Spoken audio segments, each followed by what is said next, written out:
Udah. Saya mulai. Assalamualaikum warahmatullahi wabarakatuh.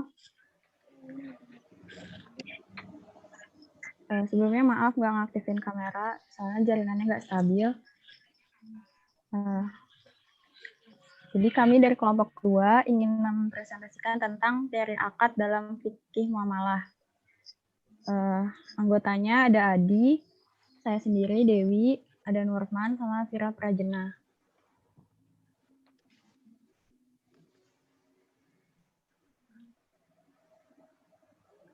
Jadi akan dibahas tentang pengertian akad, rukun dan syarat, urgensi, asas kebebasan akad, landasan hukum, dan batas-batas kebebasan.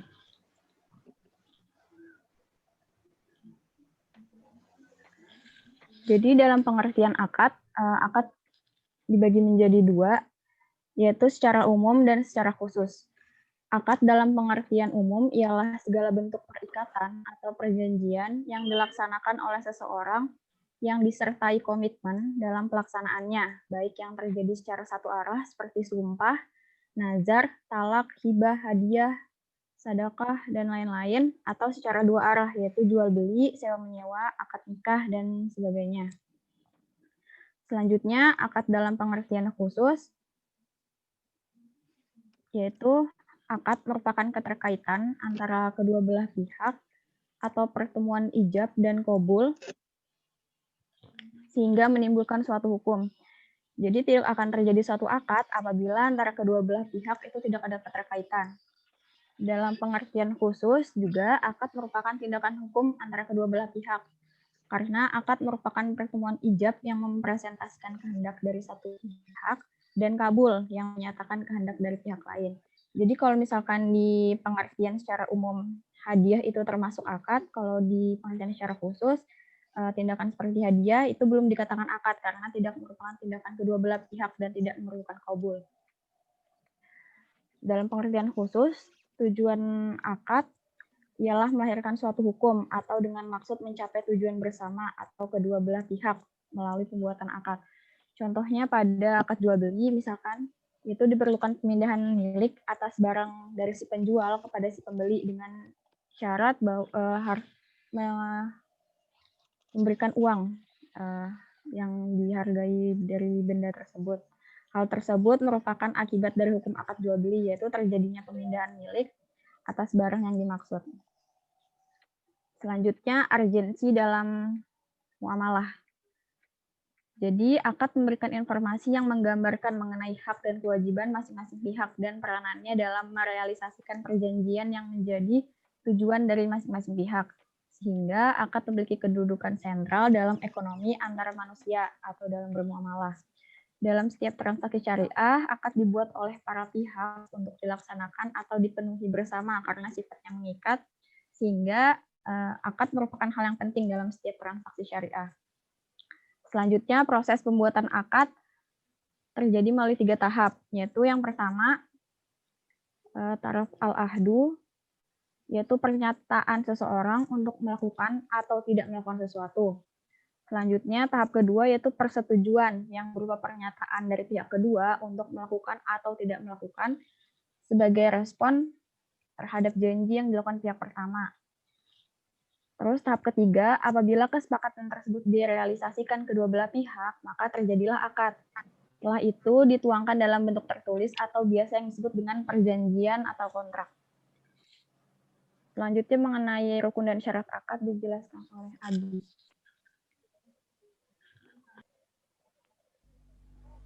Baik, langsung lanjut ke rukun dan syarat akad. Akad melahirkan konsekuensi kewajiban melakukan atau tidak melakukan sesuatu sebagai akibat logis dari adanya hubungan kontraktual. Namun tentunya ada beberapa persyaratan yang harus terpenuhi. Para ulama telah menetapkan beberapa persyaratan sahnya akad, sehingga manakala akad yang telah dibuat tidak memenuhi persyaratan, maka akad tersebut dianggap tidak sah atau dimintakan pembatalan ke pengadilan. Nah, menurut mazhab Hanafi, rukun akad hanya satu, yaitu sighah.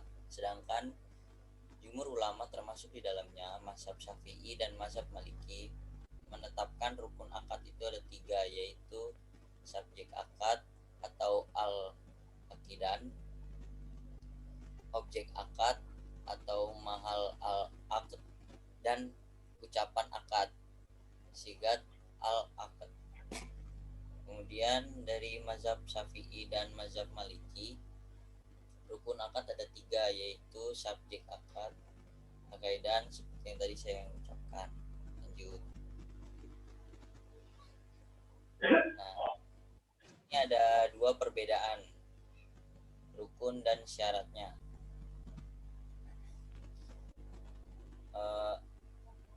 Rukun akad merupakan unsur mutlak yang harus ada dan merupakan esensi dalam setiap akad. Sedangkan yang syarat merupakan sifat yang harus ada pada setiap rukun, tetapi merupakan esensi akad.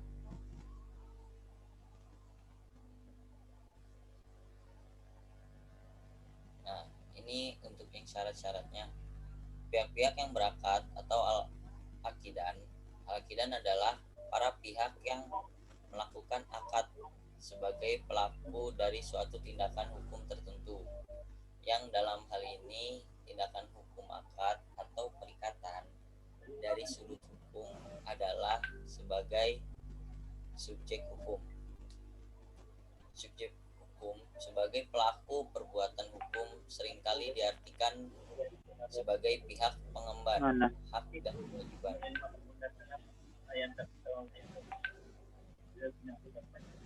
Pihak-pihak yang memiliki akad haruslah Pihak-pihak yang melakukan akad haruslah orang yang memiliki kecakapan bertindak hukum, baik kecakapan diri sendiri atau melalui perantara wilayah syariah.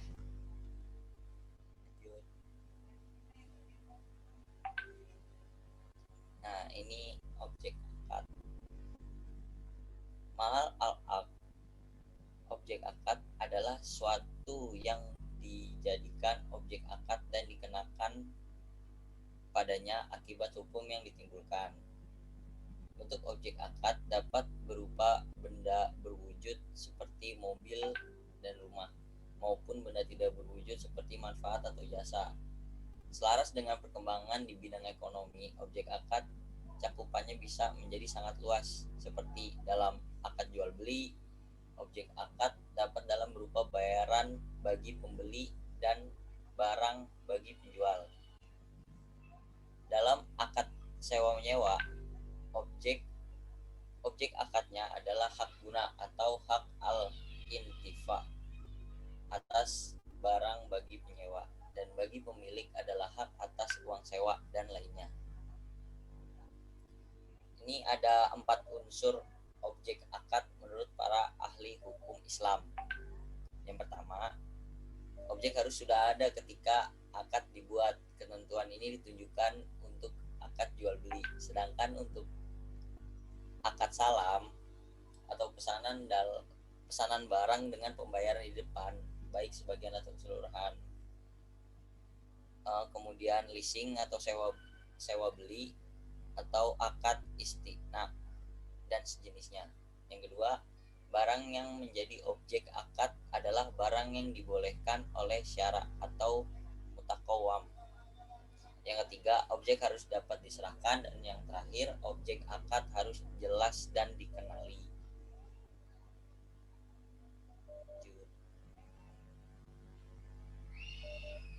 Nah, ini untuk pernyataan kehendak atau sighah al-akad. Suatu ungkapan para pihak yang melakukan akad berupa ijab dan kabul. Ijab menurut jumhur ulama adalah suatu pernyataan janji atau penawaran dari pihak pertama untuk melakukan atau tidak melakukan sesuatu. Adapun kabul menurut jumhur adalah suatu pernyataan menerima dari pihak kedua atas penawaran yang dilakukan oleh pihak pertama. Dan di sini ada 3 syarat hal dalam melakukan ijab kabul. Yang pertama, jalalul mana, yaitu tujuan yang terkandung dalam pernyataan itu jelas sehingga dapat dipahami jenis akad yang dikehendaki. Yang kedua, tawafuk, yaitu adanya kesesuaian antara ijab dan kabul. Maksudnya yang terkandung dalam lafal ijab harus sama dengan maksud yang terkandung dalam lafal kabulnya. Terus kemudian yang terakhir, jasmul iradataini, yaitu antara ijab dan kabul menunjukkan kehendak para pihak secara pasti, tidak ragu dan tidak terpaksa.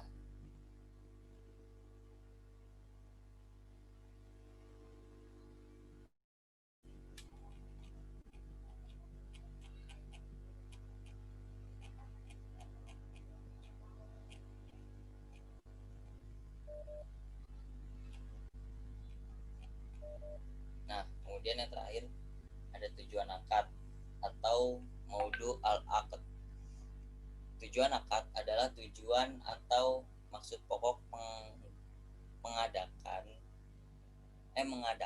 akad yang mana tujuan tersebut telah ditetapkan oleh syara. Syarat-syarat yang harus dipenuhi agar suatu tujuan akad dipandang sah dan mempunyai akibat hukum. Di sini ada 3. Yang pertama, tujuan akad tidak merupakan kewajiban yang telah atas pihak-pihak yang bersangkutan tanpa akad yang diadakan. Yang kedua, tujuan harus berlangsung adanya hingga berakhir pelaksanaan akad. Dan yang terakhir, tujuan akad harus dibenarkan syara. Nah, untuk asas kebebasan akan dijelaskan oleh Mas Nurman Santoso.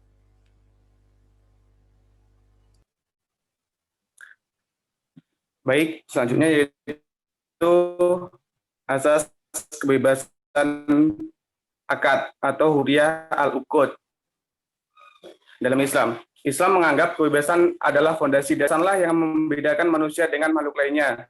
Dengan kata lain, bahwa kebebasan individu bukanlah mutlak tanpa batasan, melainkan dibatasi dengan syarat tidak melanggar dan mengambil hak orang lain atau membahayakan kepentingan umum dan tidak mengamalkan cara-cara yang haram. Ibnu Taimiyah menandaskan hukum muamalat di dunia pada dasarnya adalah boleh kecuali ada dalil yang haramkan oleh Allah dan Rasul-Nya. Jika ada yang haram kecuali apa yang Allah haramkan dan tidak ada agama kecuali apa yang Allah syariatkan. Selanjutnya yaitu landasan hukum kebebasan berakad.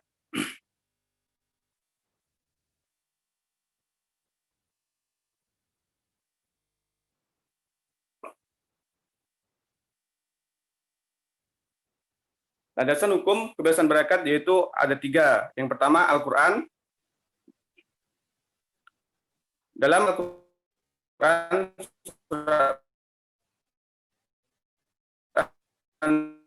Nisa ayat 4, surat An-Nisa ayat 29 yaitu Allah berfirman yang artinya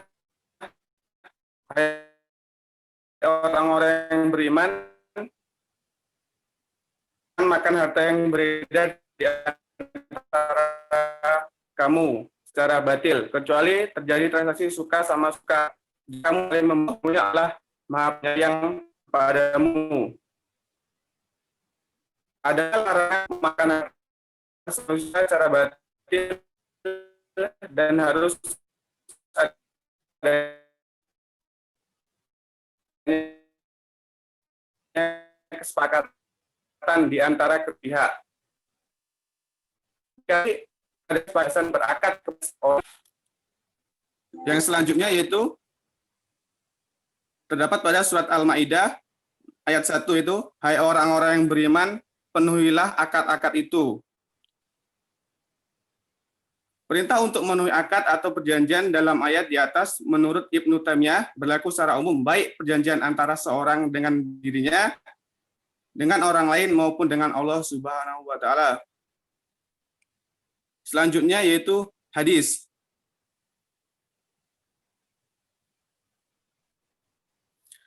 Hadis yang menjadi landasan hukum kebebasan berakad di antara yang diriwayatkan oleh Imam At-Tirmizi berikut ini.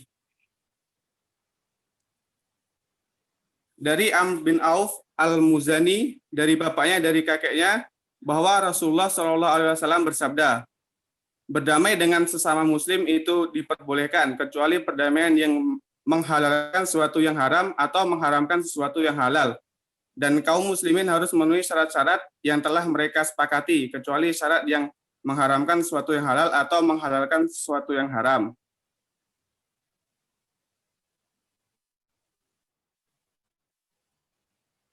Selanjutnya yaitu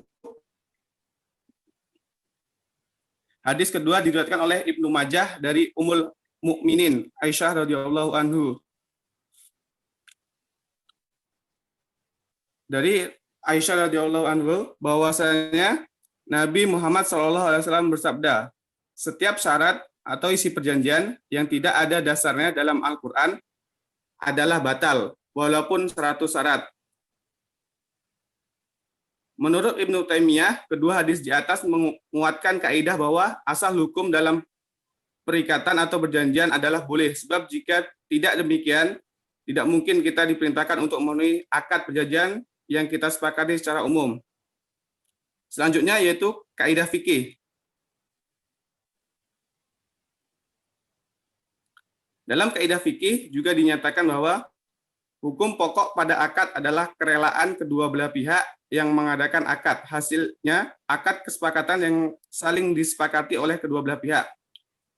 Menurut kaidah di atas bahwa akad ini berasaskan kata sepakat para pihak dan akibat hukumnya adalah apa yang dibuat oleh para pihak sendiri melalui janji.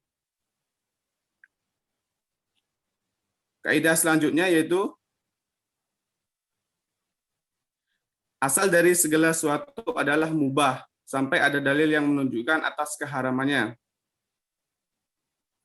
Dari kaidah fikih di atas, jelasnya bahwa manusia diperbolehkan melakukan akad apa saja, karena pada asalnya sesuatu yang dibuatnya itu tidak bertentangan dengan hukum Islam. Terima kasih. Selanjutnya akan dijelaskan oleh Mbak Fira.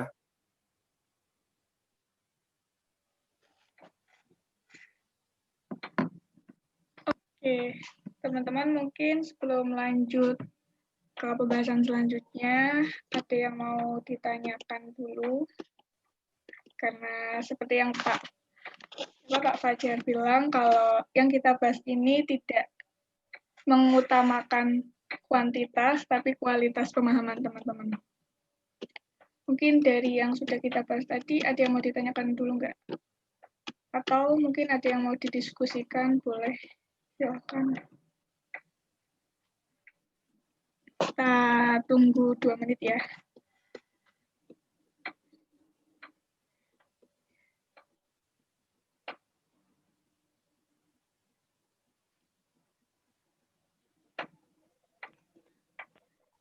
Masuk. Ya, silakan.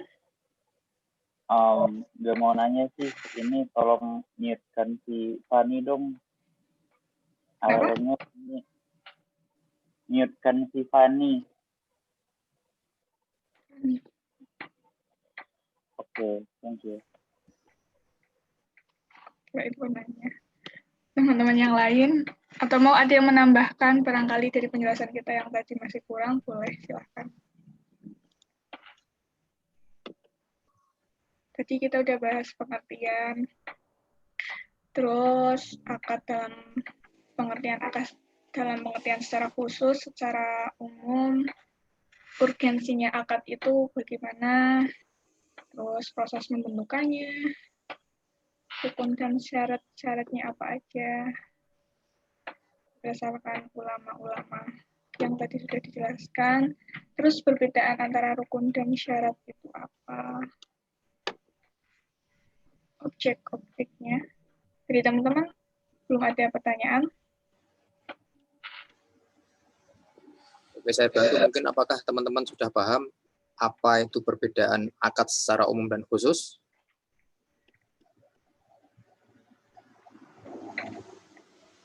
Dari awal dulu, apakah sudah paham semua? Saya coba menyisir dari awal. Akad secara umum dan khusus, sudah paham semua?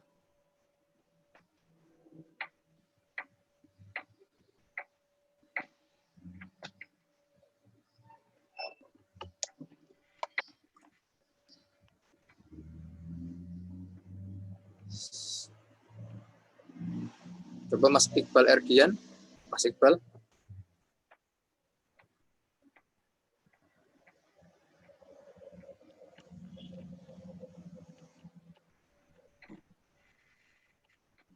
Iqbal Erdian ada?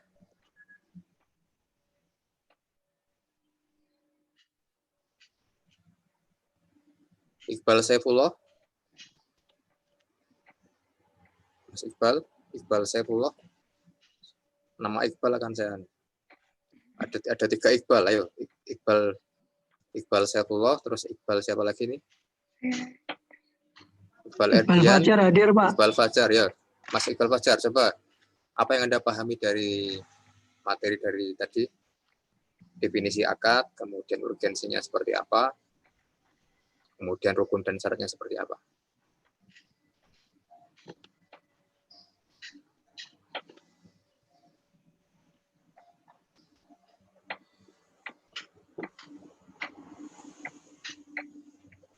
Atau memang belum paham, kurang jelas yang disampaikan pemateri, atau kurang lambat maksudnya, terlalu cepat atau seperti apa?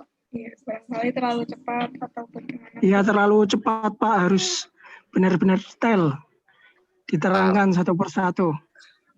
Makanya kan saya butuh komentar dari kalian terkait dengan pemateri. Nggak apa-apa, nanti saya bantu, saya ulangi gitu kan. Intinya kan kita pelan-pelan dulu, pengertian akad semua paham, lanjut ke urgensi akad, lanjut ke bagian rukun dan syarat, lanjut ke yang lain. Makanya saya ulang dari awal, pengertian akad apakah semua sudah paham? Belum, Mas Iqbal Fajar? Sudah paham pengertian akad? Sudah, Pak. Sudah, apa intinya akad itu?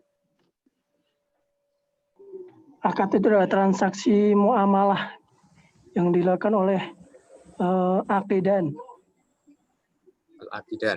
Di situ kan tadi disebutkan ada akad secara umum dan khusus. Paham?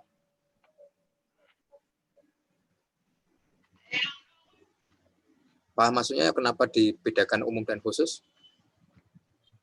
Belum ya?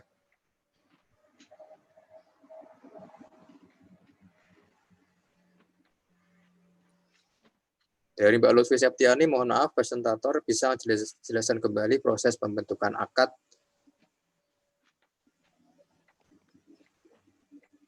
disertakan contoh. Ya, Dewi mungkin bisa dibantu.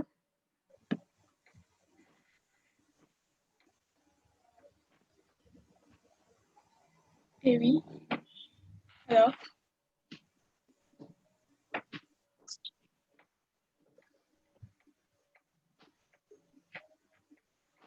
Ada.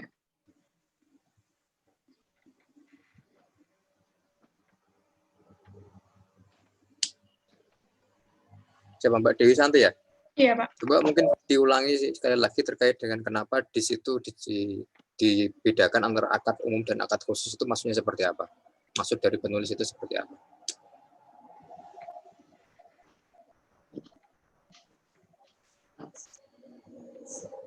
Halo, Dewi.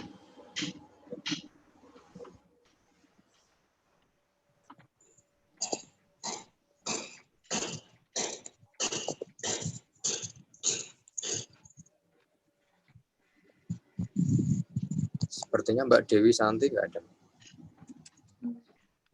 Sepertinya keluar. Oke. Dari teman-teman yang lain, ada yang mau membantu? Bang Norman, apa Adi? Dewi Santi sama Nurman lagi reconnect, Pak. Oh, lagi di-connect. Adi mau bantu? Mau jelasin? Apa?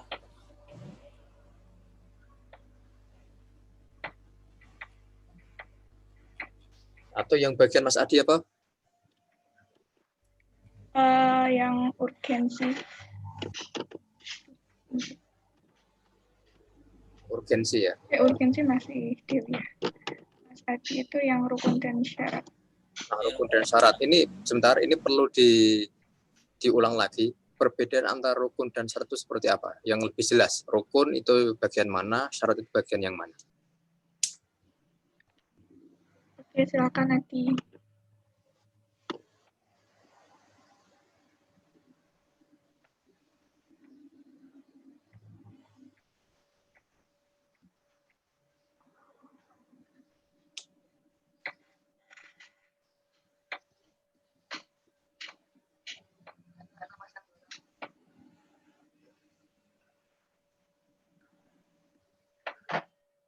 Ya, ini bisa dijelaskan lebih ulang ini terkait rukun dan syarat. Halo, Adi. Minta waktu sebentar. Sudah bisa dimulai kah?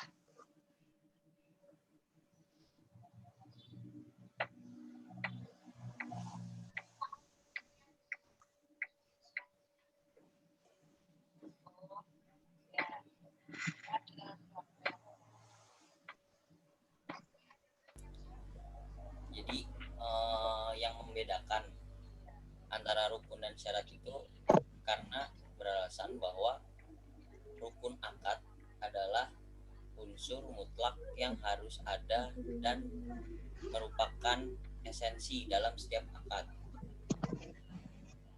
Dan adapun syarat yang merupakan sifat yang harus ada pada setiap rukun, tetapi bukan merupakan esensi akad. Nah, dan tadi juga sudah dibagi 4 unsur yang menjadi rukun akad,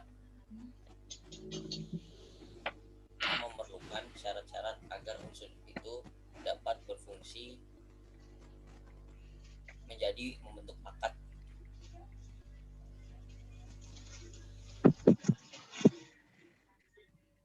Nah, rukun akad sendiri menurut jumhur adalah semua unsur yang wajib ada dalam setiap akad, baik yang dianggap sebagai bagian dari esensi akad itu sendiri ataupun bukan. Nah, dari Wahbah Al-Zuhaili menambahkan satu unsur lagi yang wajib ada di dalam akad, yaitu tujuan akad atau maudu al-akad.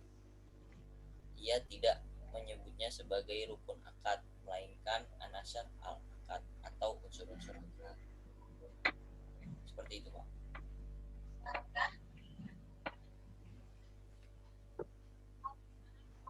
Oke, coba saya bantu sedikit terkait dengan rukun dan syarat, gitu kan.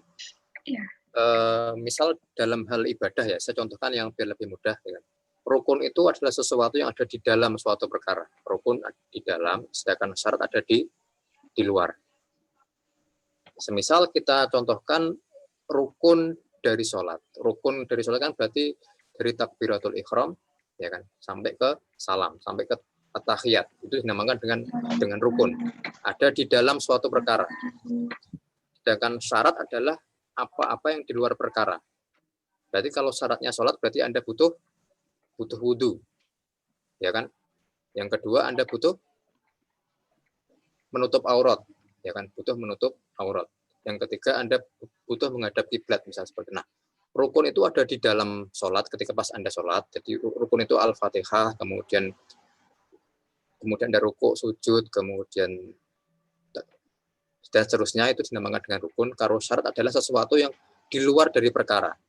Di luar sholat berarti itu termasuk rukun, termasuk syaratnya. Syarat kenapa Anda harus bisa sholat, berarti Anda butuh berwudu, butuh menutup aurat, butuh menghadap kiblat, dan seperti itu. Ya kan? Sama dengan dalam akad. Kalau rukun berarti apa yang ada di dalam akad. Ya kan? Apa yang ada di dalam akad. Sedangkan syarat adalah di luar akad. Tadi dijelaskan sama Mas Adi bahwa rukun akad merupakan unsur mutlak yang harus ada. Berarti ada dalam akad dan merupakan esensi dalam setiap akad. Nah, rukun itu harus ada dalam akad. Tapi kalau syarat adalah hal yang di luar yang membentuk rukun akad tadi. Yang di luar. Jadi sebelum berakad harus ada syaratnya dulu.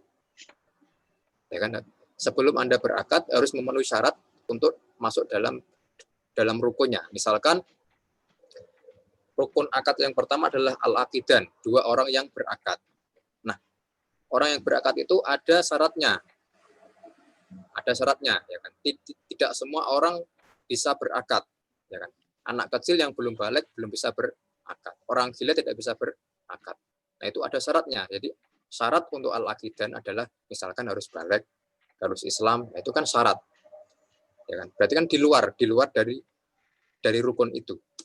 Saya ulangi sekali lagi, kalau rukun adalah sesuatu yang ada dalam perkara, misalkan tadi pas Anda sholat, ya kan, butuh rukun, berarti dari takbiratul ihram sampai ke at-tahiyat, itu merupakan rukun, berada di dalam sholat.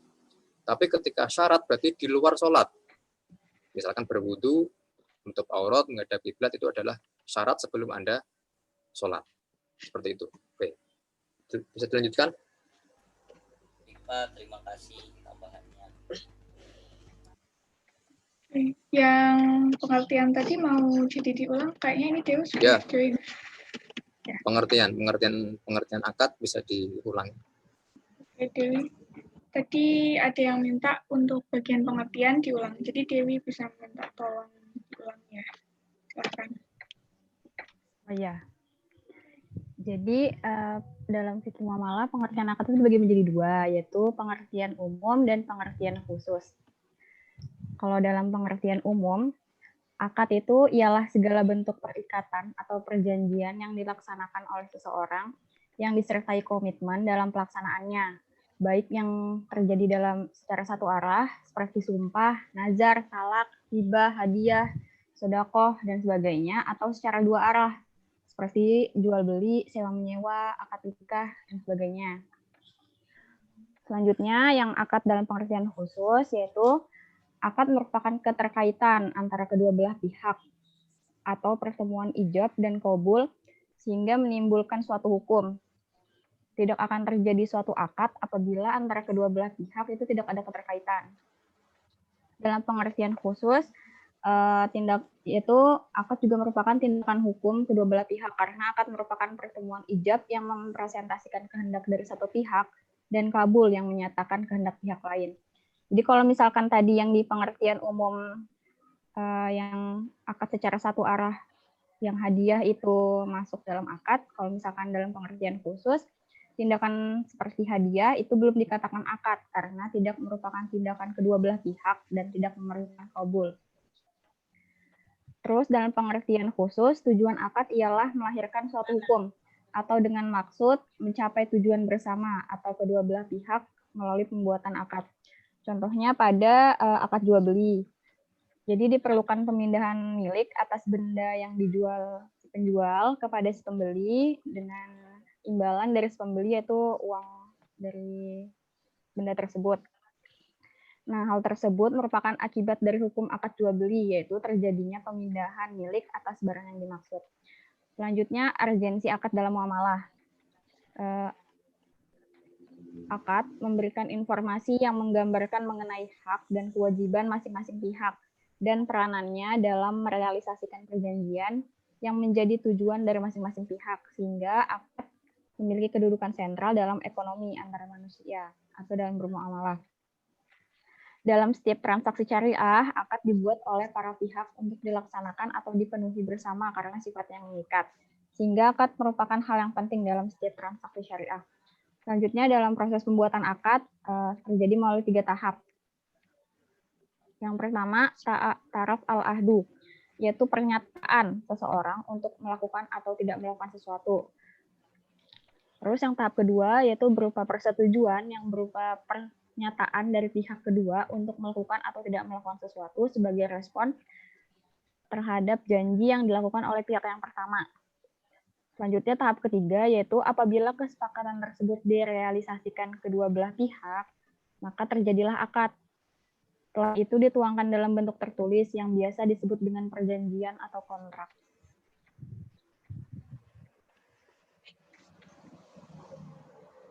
Oke, Mbak Dewi Santi, coba saya konfirmasi ya. Pengertian akad menurut yang di situ, di slide, bahwa akad umum itu berarti mengandung 6 entah mengandung ijab dan qabul atau tidak, ya. Ya, Mbak. Iya, kalau yang umum yang bisa terjadi secara satu arah dan dua arah gitu. Ya, berarti kan Itu teman-teman. kalau umum entah itu terjadi satu arah atau dua arah tetap dianggap akad. Iya. Tapi yang khusus harus ada dua arah, ijab dan qabul. Iya. Ya. Terus kalau menurut Anda di bagian muamalah ini lebih kepada umum atau khusus atau semuanya?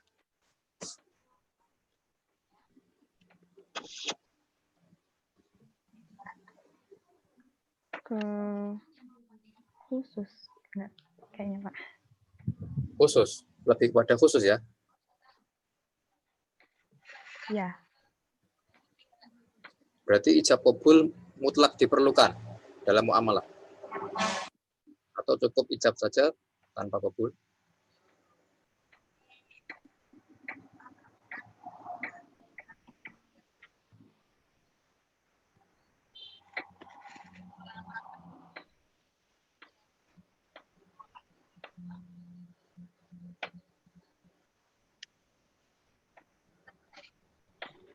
Oke, ada yang sudah sholat di Kupang ini?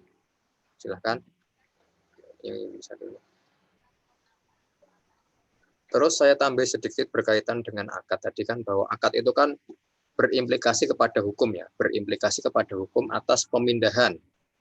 Atas pemindahan atau berganti kepemilikan. Ya, berganti kepemilikan. Itu kan dengan akad.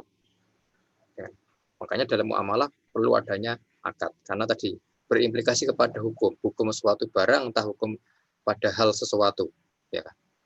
Saya contohkan yang paling sering kan misalkan akad nikah gitu kan. Akad nikah kan butuh akad, ya.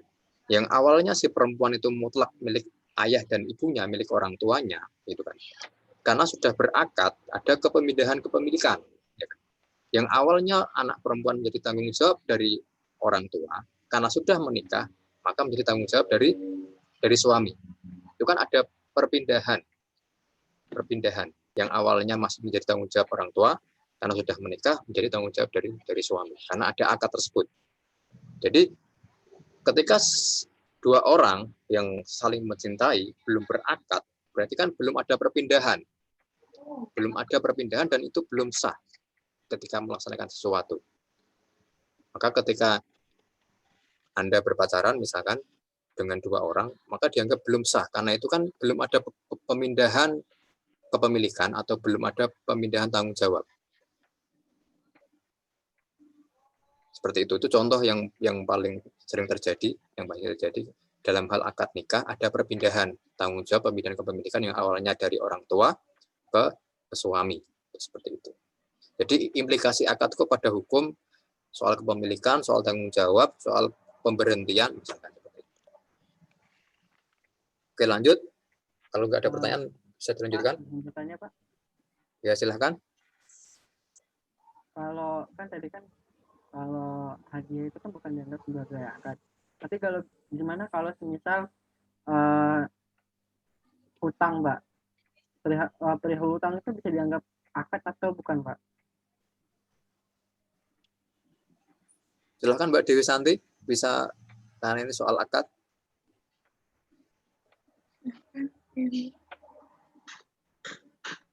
Menurut yang Anda baca dari buku itu, apakah utang itu bisa dianggap sebagai suatu akad atau seperti apa?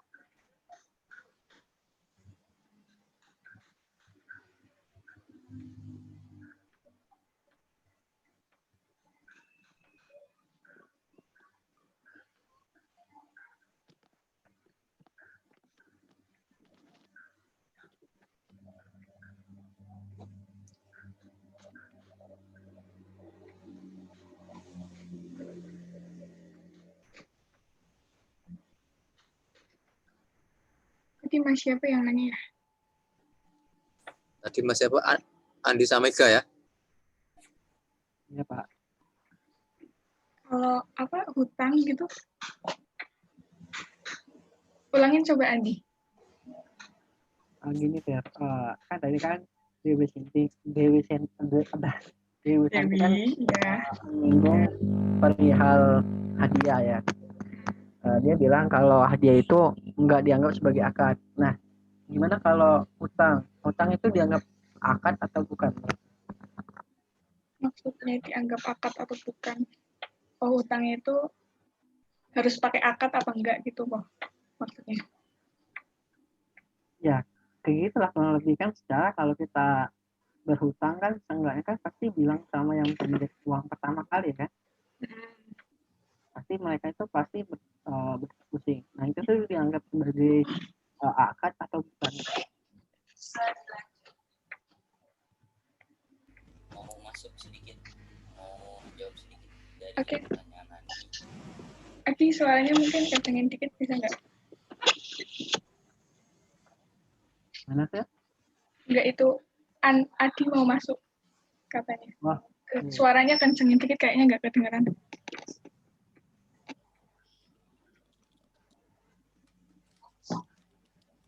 Gimana Andi? Suaranya aman? Aman-aman. Gas. Aman-aman. Jadi untuk masalah hutang, setiap hutang atau piutang atau peminjaman segala macam itu pasti ada akadnya. Entah, jadi akadnya itu macam-macam untuk masalah pelunasan atau waktu gitu. Di setiap hutang itu pasti ada itu, tapi balik ke ini konteks, kita pakai dua konteks. Yang pertama misalkan dari konteks kita minjam uang ke bank gitu.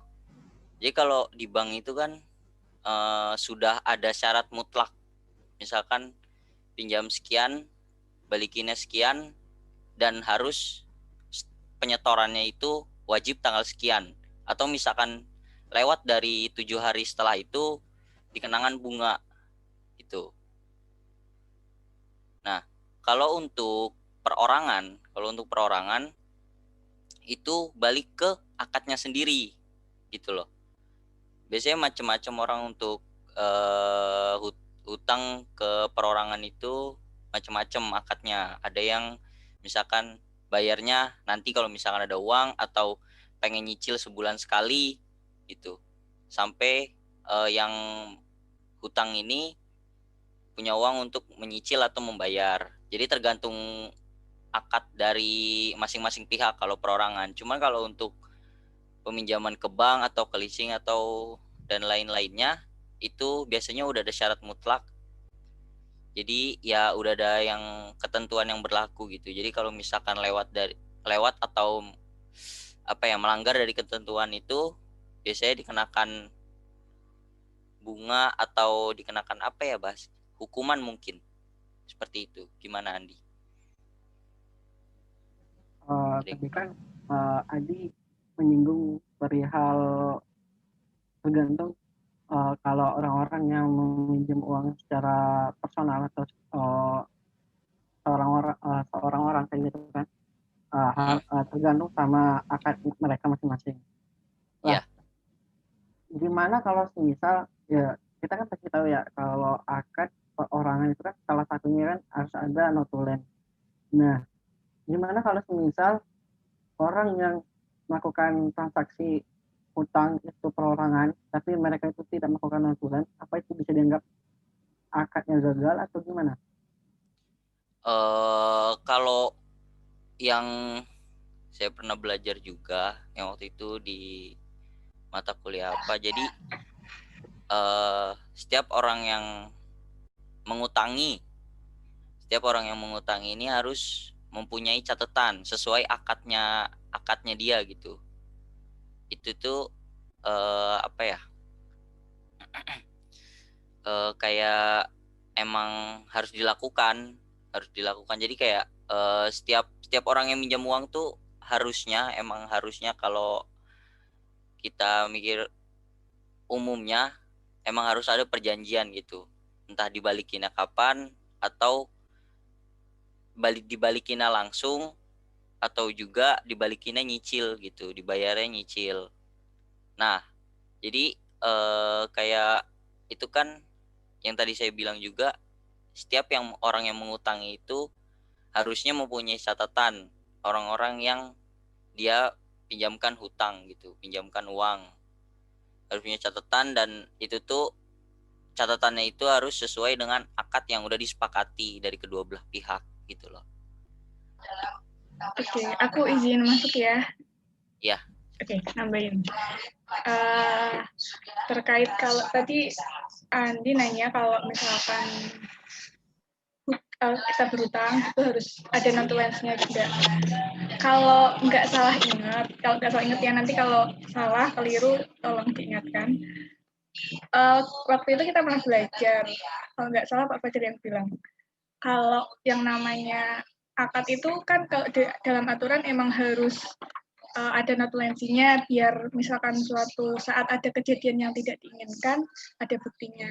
Tapi ada juga yang bisa membuat akad itu nggak harus, ya bukan nggak harus ya, boleh nggak pakai notulensi. Seperti contoh, kalau yang hutang itu misalnya orang yang sudah dekat sama kita. Misalnya adik hutang sama keluarga adiknya, hutang sama keluarga kakaknya. Itu nggak apa-apa, nggak pakai notulensi. Asal di antara keduanya itu sudah saling percaya, saling memahami, mengerti lah. Nggak bakal sampai ada kejadian adiknya nggak bayar, apa nanti nggak dilunasin gitu. Itu yang membolehkan akad nggak pakai notulensi. Jadi nggak apa-apa nggak pakai notulensi asal udah saling percaya dan resiko nggak dibayarnya itu kecil gitu, karena ya itu udah kenal tadi gitu. Gimana Andi? Oke, siap. Berarti kalau memang tidak ada notulen berarti masih dianggap akad berhasil. Berarti akadnya berhasil ya? Iya. Iya sih kalau seingat aku dulu. Atau teman-teman lain atau mau yang nambahin atau dari Pak Fajar? Oke, saya tambahkan ya. Tadi kan dibilang apakah ini akad atau tidak gitu kan. Itu kan cara bahasa ya dalam arti. Maka jangan tergiring, yang namanya akad itu harus benar, harus sah. Karena ada beberapa akad yang itu ghairu syariah, akad yang tidak sesuai dengan syariat. Maka akad itu berlaku umum. Akad itu suatu yang mengikat atau suatu pertalian antara dua orang, satu dengan yang lain, atau banyak orang, artinya antara dua belah pihak. Ya kan? Semisal Mbak Vira jalan dengan Mas Andi Samega, jalan kemana-mana dulu. Ini apa ini maksudnya? Apakah sekedar jalan atau pacaran gitu kan? Nah, kadang kan seperti itu ada suatu komitmen dari dua orang. Suatu komitmen dari dua orang. Meskipun itu bisa dianggap sebagai antara akad berdua, ya kan? Akad berdua, tapi bisa dianggap sebagai akad yang tidak syar'i, ya kan? Karena di dalam Islam itu hanya mengenal pernikahan. Misal seperti itu. Jadi jangan tergiring bahwa akad itu harus syar'i, akad itu harus sesuai dengan Islam. Karena beberapa akad itu yang ghairu syar'i. Pada prinsipnya akad itu adalah komitmen atau pertalian antara dua belah pihak atau orang-orang yang berakad di situ. Jadi ketika itu ada unsur dua belah pihak ataupun lebih, ya, mereka berkomitmen atau mereka melakukan transaksi sesuatu, itu bisa dikatakan akad. Sebenarnya di bank konven itu bisa dikatakan akad, tapi apakah itu akad yang syar'i atau tidak, dianggap syar'i atau tidak? Karena itu adalah pertalian dua belah pihak. Jadi seperti itu ya. Jadi ketika ada dua komitmen dari dua belah pihak itu bisa dianggap sebagai akad. Nah, kedepannya karena kita belajar fikih muamalah, apakah akad ini syar'i sesuai dengan syariat, ataukah memang tidak syar'i karena tidak sesuai dengan syariat karena kurang syaratnya, kurang rukunnya, misal seperti itu. Ya, jadi akad itu kan bahasa Arab ya. Kalau bahasa Indonesia kan seperti perjanjian ataupun komitmen atau pertalian antara dua belah pihak atau lebih.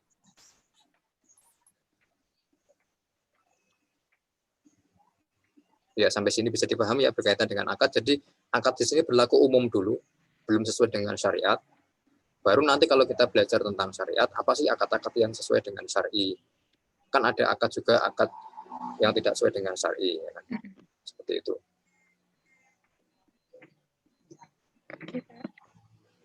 Gimana Andi sudah mengerti ya? Oh, silakan Pak, dilanjut. Kalau soal hutang piutang itu sekali lagi karena akad tadi kan ada komitmen kedua belah pihak, ya kan. Yang namanya komitmen kan berarti kan sama-sama ingin kebaikan, sama-sama ingin kebaikan. Meskipun secara akad bisa dianggap sebagai sah ini berakad, tapi karena tidak ada komitmen kebaikan, misalkan yang satu memberikan hutang dalam rangka ingin mendapatkan riba, dalam rangka ingin memeras orang yang dihutangi, kan itu merupakan tidak sesuai dengan syar'i, walaupun secara akad itu sah. Ya kan, saya ulangi sekali lagi, secara akad itu sah karena ada dua pertalian antara dua belah pihak. Tapi karena unsur yang pertama, orang yang berakad yang pertama berakad karena ingin mencari keuntungan dari akad tersebut. Istilahnya ingin mendolimi pihak yang lain. Nah, di situ kan maka tidak sesuai dengan syar'i karena dengan niat awal yang tidak baik. Meskipun secara akad itu sudah sah, akad utang piutang. Itulah kenapa kalau dalam utang piutang diberikan catatan biar ada catatan yang jelas bahwa kapan harus bayar, kapan harus menerima uang gitu. Ketika nanti pas ada sesuatu yang terjadi di kedepannya, ada catatan kedua belah pihak, oh seperti ini. Tapi pun demikian ketika misalkan itu ada hutang yang tidak terlalu besar, misalkan hanya sekedar 10.000 untuk beli apa gitu kan. Kadang kan kalau butuh catatan malah ribet gitu kan. Nah, hal seperti itu mungkin bisa menggunakan kepercayaan, tapi ya Anda harus punya konsekuensi kalau 10.000 nanti tidak dikembalikan oleh orang yang Anda berhutang, karena tadi Anda tidak punya catatan resmi bahwa dia hutang 10.000. Seperti itu misal. Terima kasih. Langsung ke rukun dan syarat. Bisa diulangi lagi. Rukun dan syarat.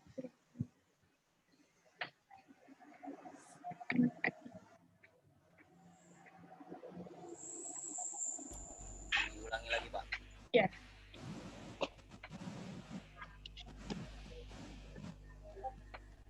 Ya, jadi akad ini kan melahirkan konsekuensi kewajiban melakukan atau tidak melakukan sesuatu sebagai akibat logis dari adanya hubungan kontraktual.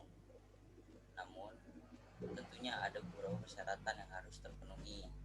Para ulama telah menetapkan beberapa persyaratan saja akad, sehingga manakala akad yang telah dibuat tidak memenuhi persyaratan, maka akad tersebut tidak dianggap sah atau tidak dimintakan pembatalan ke pengadilan.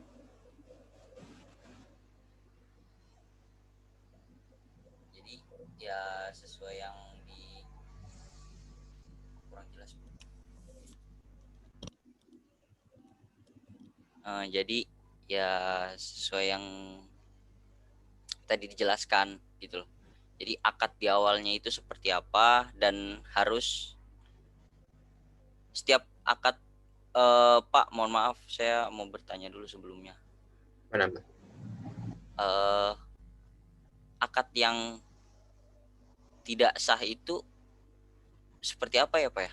Soalnya kalau saya emang tidak benar-benar membaca yang semuanya, cuman kalau dari pengalaman saya kayak setiap akad itu kan kayak suatu perjanjian satu sama lain. Terus kayak harus disepakati satu sama lain. Kalau salah satunya nggak sepakat ya harusnya akad itu emang gagal gitu Pak. Gimana Pak maksud? Kan kalau Anda kan belajar tentang akad kan ada namanya akad yang fasidah, akad yang rusak, akad al-batilah, akad yang batil atau akad as-sahihah. Gitu. Jadi kan dalam istilah Arab ada seperti itu, akad al-fasidah karena kurang rukunnya atau kurang syaratnya, gitu kan. Atau akad as-sahihah dalam arti akad yang benar-benar sudah sesuai dengan rukun dan syaratnya. Misalkan kan dalam al-aqidan, ketika Anda bertransaksi dengan anak kecil yang dia belum tahu tentang dirinya juga, belum balik gitu kan. Anda berakad itu kan termasuk akad yang rusak di situ kan. Karena syarat al-aqidan dia harus tahu akan objeknya, tahu dia itu siapa, apakah sudah balik atau belum, gitu, seperti itu. Itu dalam istilah Arab ya, dalam istilah Arab ada akad al-batilah yang batil, akad yang fasidah yang akadnya rusak, atau akad as-sahihah yang akadnya sah. Paham maksudnya Mas? Paham. Ya. Ya, jadi ya untuk akad yang bisa dianggap tidak sah itu yang mungkin tadi diberitahu oleh Pak Fajar. Nah, untuk yang sahnya itu ya yang dikatakan di awal, yang tadi kita bicarakan di awal tadi, tergantung kesepakatannya masing-masing dan saling kalau bahasa umumnya deal-dealan gitu. Deal-dealan di awalnya seperti apa. Itu bisa sudah masuk ke syarat-syarat akad dan rukunnya. Jadi bisa dianggap akad itu sah gitu. Mungkin singkatnya seperti itu Pak untuk rukun dan syarat-syarat akadnya. Oke, saya ingin menggarisbawahi yang bagian sighatul akad dan ijab qabul itu Mas. Coba diulangi sekali lagi. Yang mana? Yang tentang ijab qabul atau pernyataan kehendak. Ini sighoh al-akad. Ya. Ya, jadi suatu ungkapan para pihak yang melakukan akad berupa ijab dan kabul. Ijab menurut jumhur ulama itu kan adalah suatu pernyataan janji atau penawaran dari pihak pertama untuk melakukan atau tidak melakukan sesuatu. Adapun kabul menurut jumhur adalah suatu pernyataan menerima dari pihak kedua atas penawaran yang dilakukan oleh pihak pertama.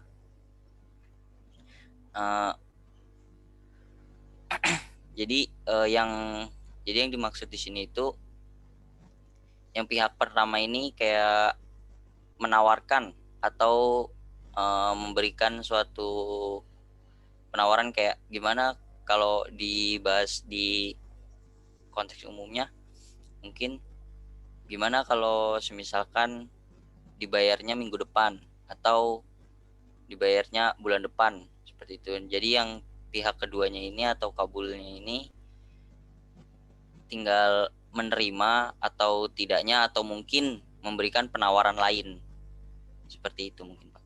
Oke, berbentuk apa ijab dan qabul itu Mas? Bentuknya apa? Bentuknya?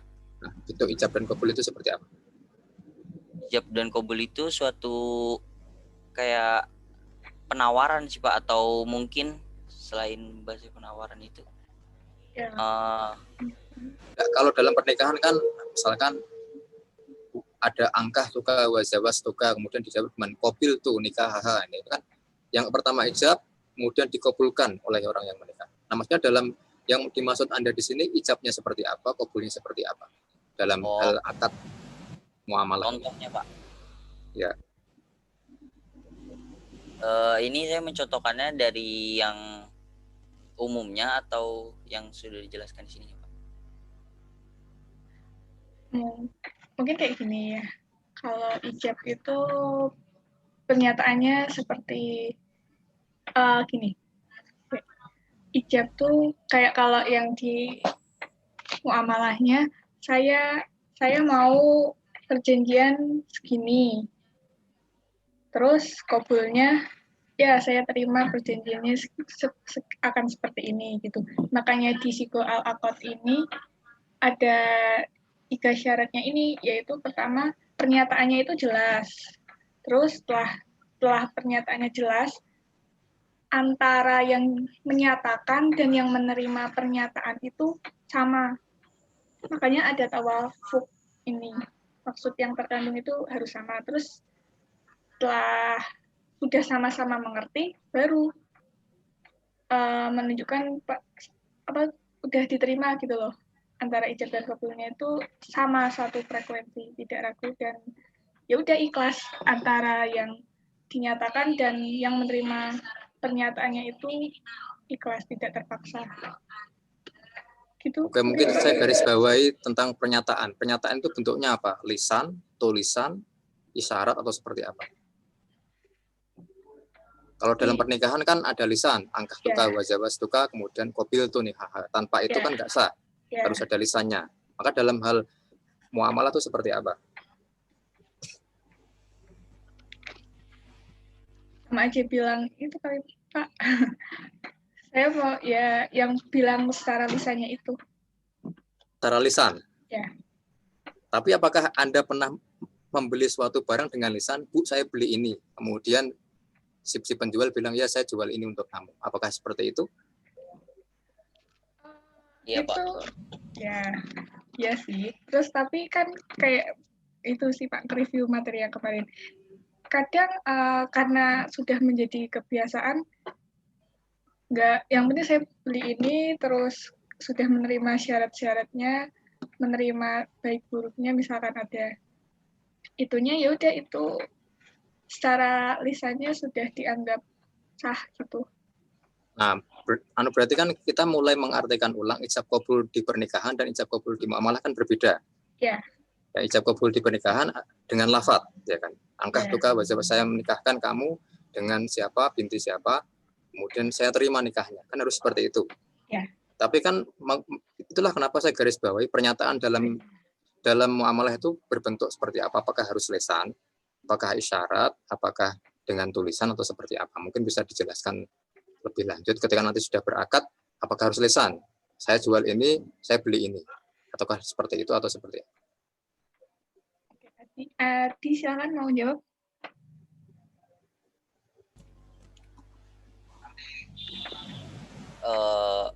Kalau untuk jual beli atau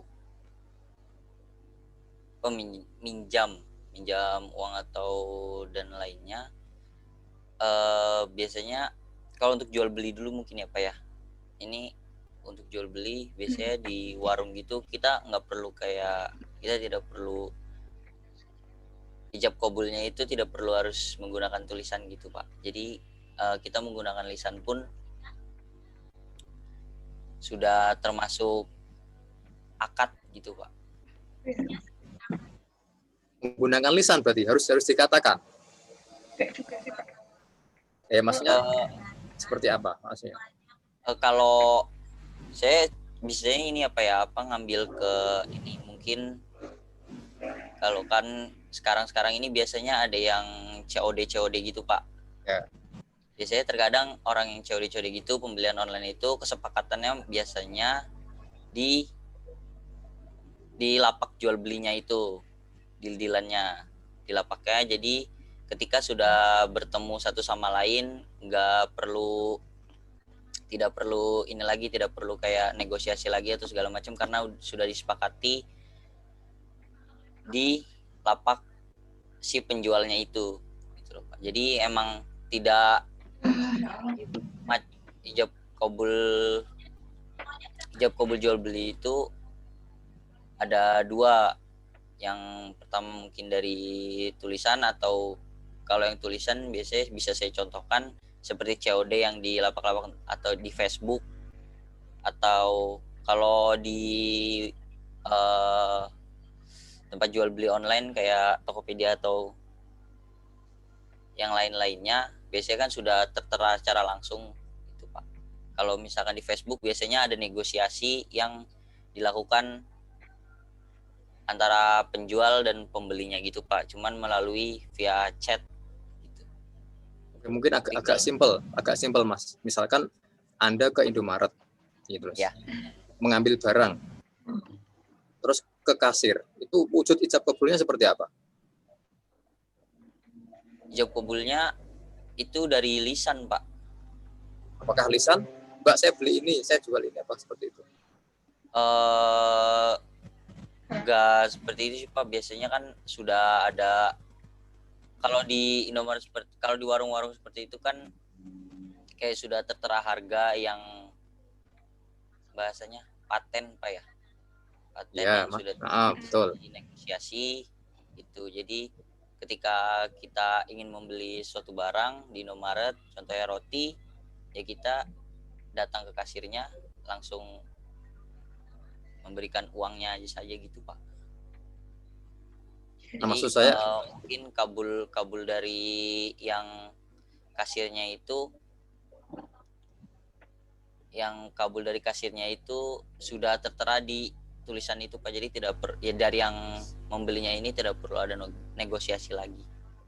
Ya, saya paham maksudnya, tapi Anda kurang bisa membahasakan lebih simpel dalam arti seperti ini. Kan tadi kalau Anda bilang lisan, berarti kan jual beli harus dengan lisan. Misalkan Anda pergi ke Indomaret, Mbak, saya beli ini. Oh ya Mas, saya jual ini.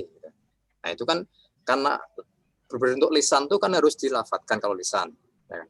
Kalau tulisan kan harus ditulis. Ya kan? Kalau isyarat kan berarti sekedar isyarat. Misalkan ya sekedar isyarat bahwa saya membeli, saya menjual. Atau tadi ada yang menjawab di kolom komentar, ada al-adah al-muhakkamah, dalam arti ketika sudah menjadi sebuah kebiasaan, berarti kan tidak perlu adanya lagi kebiasaan untuk memberikan pernyataan bahwa jual beli. Semisal Anda memberikan uang kepada teman Anda gitu kan. Teman kepada Anda, "Ya, ini saya beri uang," gitu kan. Itu kan dalam arti tanpa berkata saya beri uang, kamu sodorkan uang, kadang ini sudah diterima gitu kan. Padahal tanpa adanya lisan, tanpa adanya ini apa gitu kan. Tapi kadang karena sudah terbiasa bahwa saya sudah sering diberi oleh teman-teman saya, berarti kan itu dianggap sebagai sebuah sedekah atau sebagai sebuah pemberian gitu. Bukan sebuah hutang gitu, misalnya seperti itu. Ya. Paham nggak maksudnya, Mas? Paham, Pak. Nah, karena kan dari kebiasaan seperti itu, ketika Anda memberikan uang kepada teman Anda, gitu, karena sudah terbiasa memberi, sudah terbiasa seperti itu, ya itu dianggap sebagai sebuah pemberian, bukan dianggap utang. Ya. Nah, kadang karena Anda belum baca tulisan yang di bawahnya, di situ kan ada wujud ijab qabul, ada wujud lisan, wujud tulisan, wujud isyarat, dan wujud perbuatan. Nah, setelah Anda sebutkan 3 hal ini, ada lagi namanya wujud ijab qabul. Di situ ada wujud yang berupa harus lisan, kemudian dengan tulisan, ataupun dengan isyarat, ataupun dengan perbuatan. Contoh dengan tulisan, misalkan Anda ingin membeli rumah, kan kadang perlu adanya akad yang bertuliskan di atas kertas. Saya jual rumah ini di jalan ini dengan spesifikasi seperti ini, saya jual dengan harga sekian. Terus dibeli oleh si fulan atas nama ini, tinggal di sini dengan cash atau dengan cicilan misalnya. Itu kan contoh akad dengan tulisan. Seperti itu. Ya seperti itu ya. Ada yang lain? Saya kira ini perlu 2 pertemuan ya untuk bahas akad nih ya. Ya, Pak. Ya, Mbak Fira. Ya, Pak. Untuk bagian Mbak Fira mungkin bisa dijelaskan besok hari Rabu ya. Ya. Bisa. Mungkin ada yang lain yang mau bertanya? Ada yang mau bertanya? Sebenarnya belum dibahas tentang objek akad itu harus seperti apa. Terus tadi objek akad itu harus bisa dinilai atau tidak, horor atau tidak.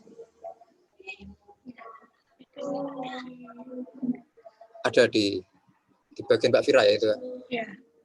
Berarti besok hari Selasa, hari Rabu. Hari Rabu.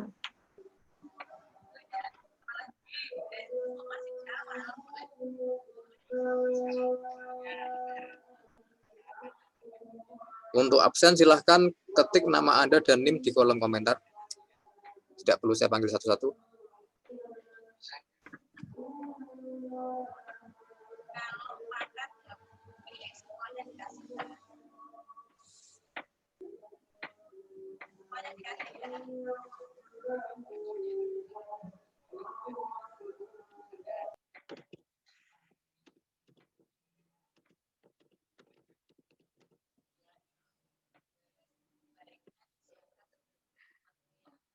Responding.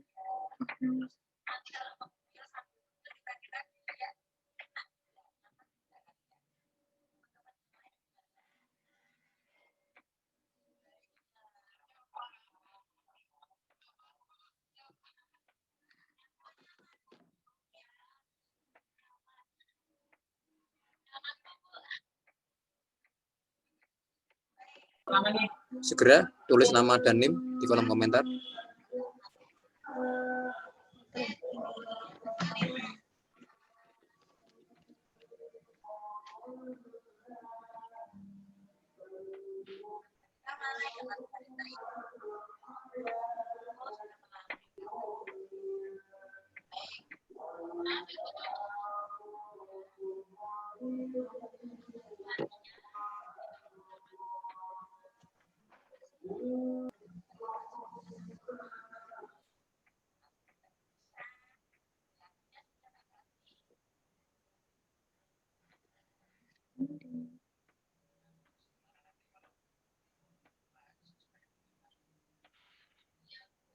Kalau sudah saya akhir ya dengan doa kafaratul majlis. Subhanakallahumma bihamdika asyhadu an la ilaha illa anta astaghfiruka wa atubu ilaik.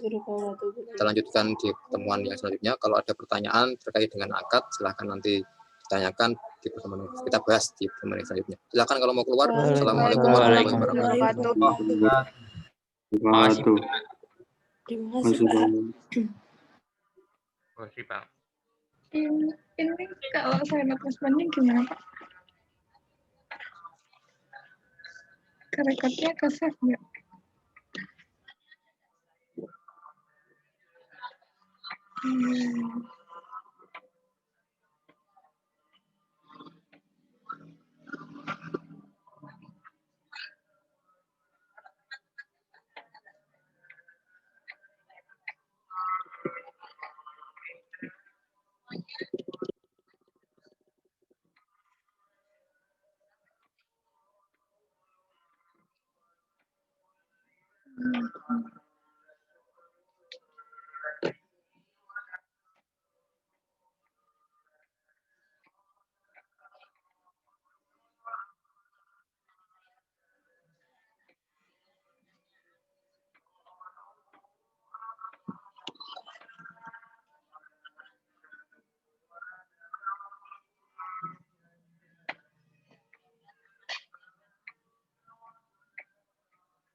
Izin keluar ya, Pak.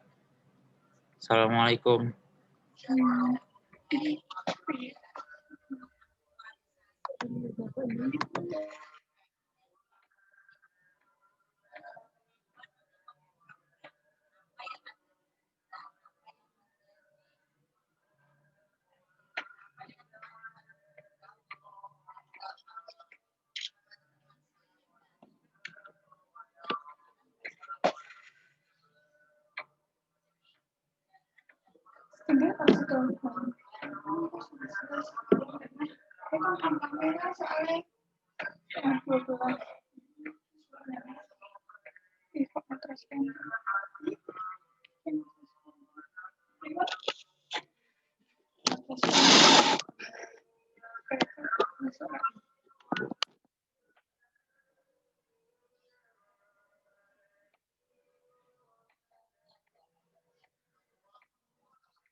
Jangan baik-baik saja loh, ya. Sekarang baik-baik saja, nanti tidak baik.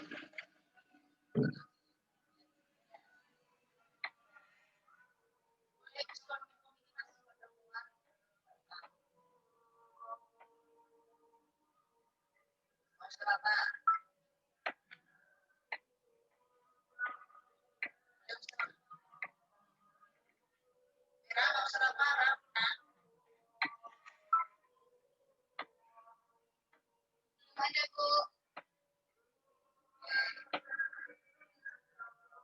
Kira rumah mana? Bisa ada kantor tuh. Ya. Di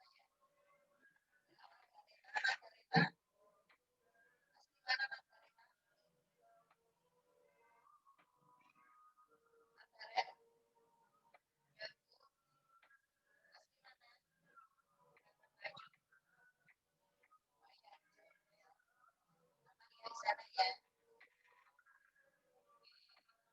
Kalau nganggur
Ya Bu, saya asli Segayu. Segayu. Saya Roro. Iya Bu. Asli Purwokerto.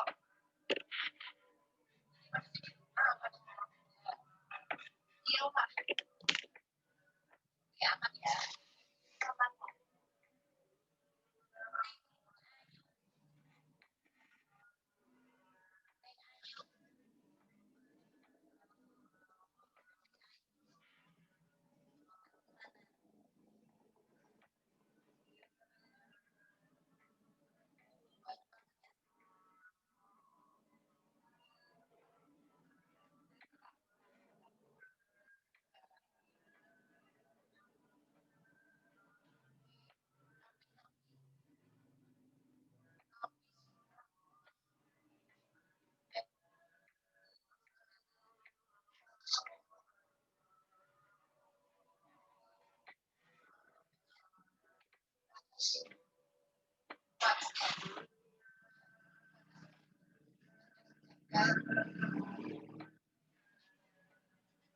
Sausan Nabuda. Ya Bu. Dari mana kiri?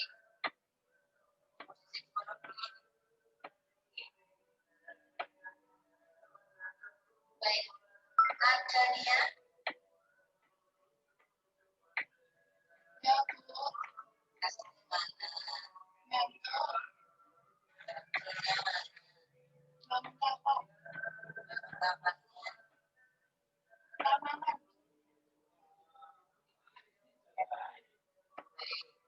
Muhammad Ilyas. Asal mana? Betulnya mana? Betul apa nih? Fotoronanya. Salah. SD salah.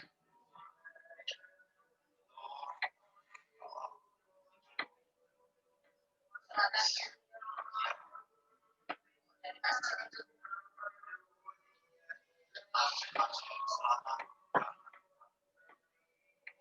Dan utaranya.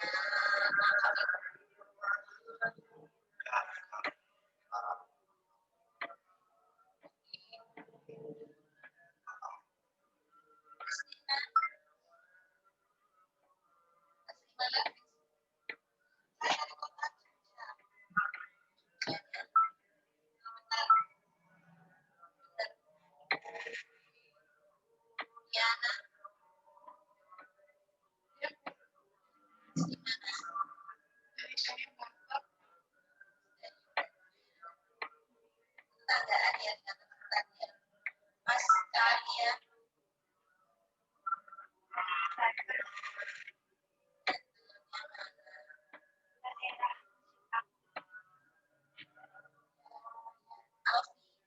Alfi Syahrina.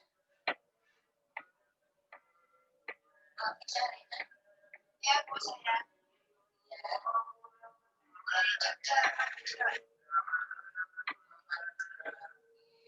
Aman ya? Ada Timo ya. Baik, Nadia. Nadia, aku atau Ayu? Aku. Dari Kasia.